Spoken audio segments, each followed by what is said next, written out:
Doncs ja hi tornem a ser. Què tal? Benvingudes, benvinguts a una nova càpsula, una nova píndola per commemorar, celebrar aquests 40 anys de l'Institut Ramon Coll i Rodés aquí a Lloret de Mar, un projecte de memòria històrica que estan duent a terme els alumnes i les alumnes del cicle formatiu de vídeo, discjòquei i so d'aquest centre educatiu. Avui amb una nova entrevista amb dos exdocents, dos exprofessors d'aquesta casa, com són Joan Fluvià. Joan, bon dia. Bon dia, I Àlex. Toni Bagó, que també va ser director uns anys d'aquest centre. Què tal? Bon dia. Molt bé, bon dia. Heu arribat aquí, heu tornat a veure el centre, vosaltres ja esteu retirats. Quines han sigut les vibracions, quins records us ha evocat el fet de tornar a entrar al centre? De fet, fa ben poc que hem deixat el centre, mesos. Vull dir que records... Jo he vingut de visita fa poc temps i, per tant, encara me'l sento... Gairebé no m'he fet a l'idea que no estic de docent. Me considero encara docent del centre, tot i que ja estic jubilat, no?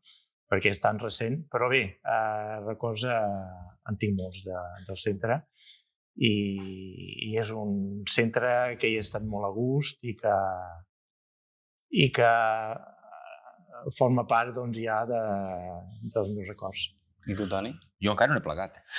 No has plegat? Estic jubilat, estic superbé.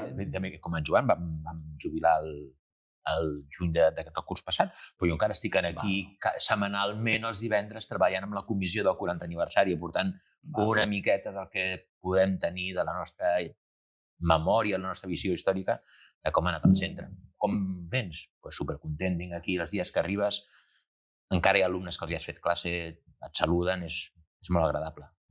Què destacaríeu d'aquells anys en què vau començar i fins a dia d'avui, d'aquí al centre, les vostres experiències, amb què us podríeu quedar o què en podríeu destacar?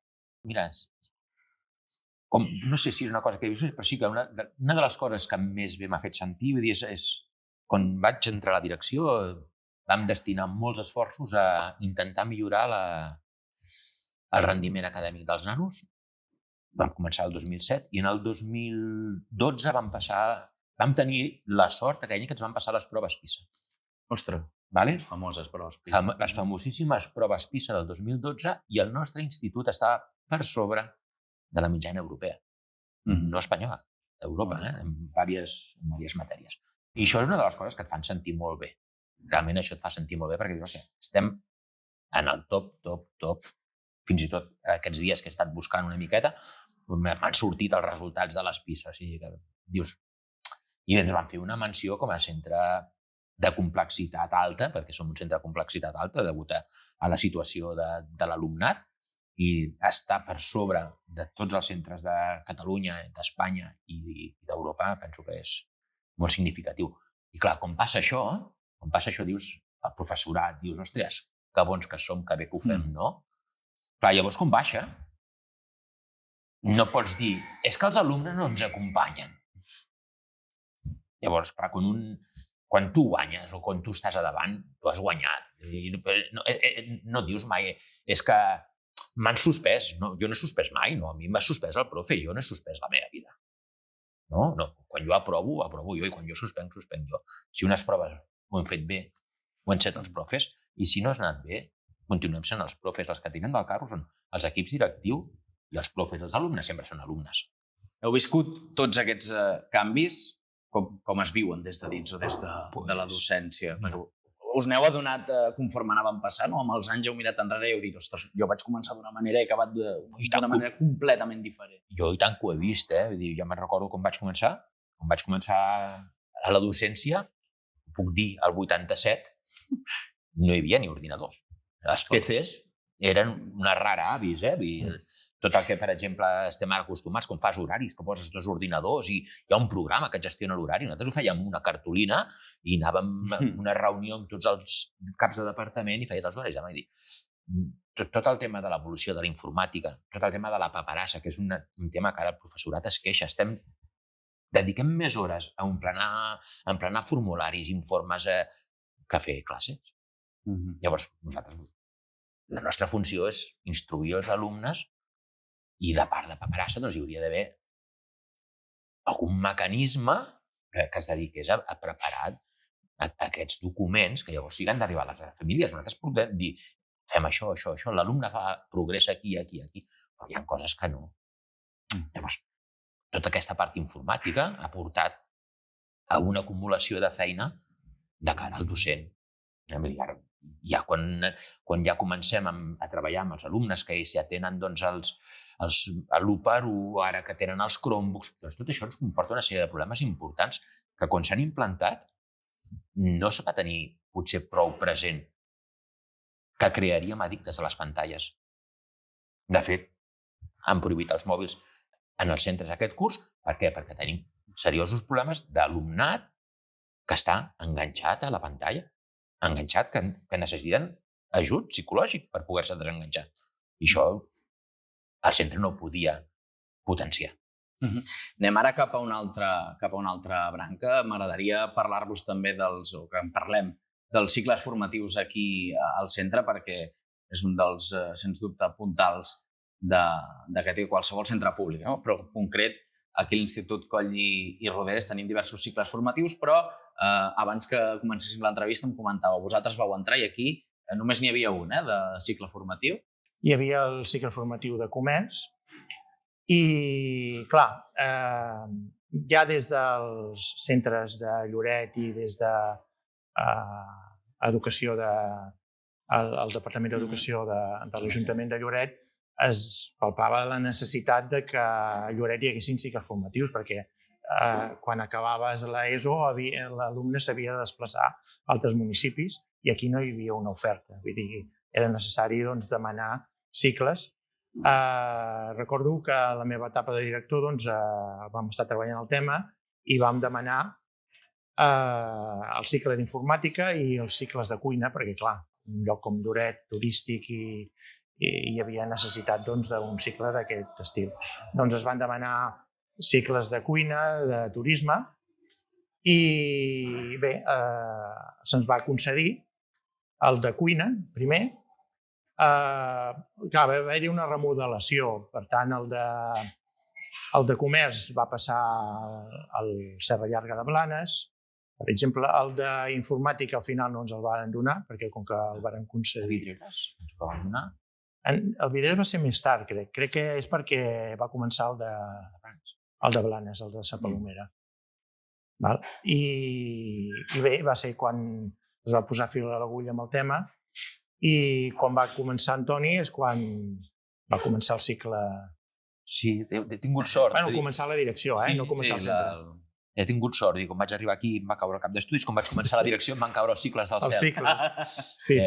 També val dir que jo en aquells anys treballava amb en Joanya com a cap d'estudis, vaig agafar el relleu a la direcció i, home, va ser també una bona moguda perquè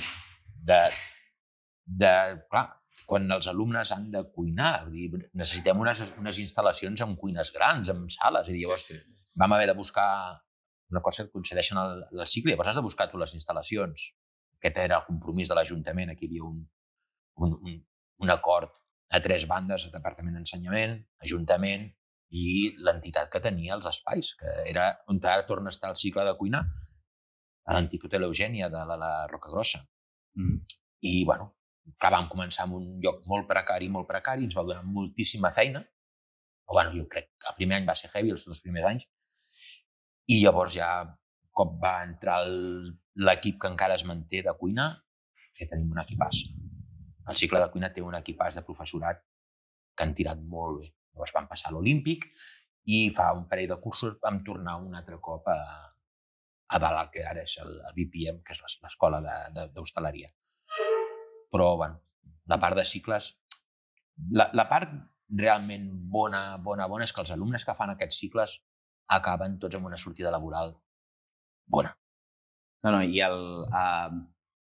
I al final el paper dels cicles formatius és que vau entrar i fins a dia d'avui pràcticament quina evolució li heu vist i cap on ha d'anar també.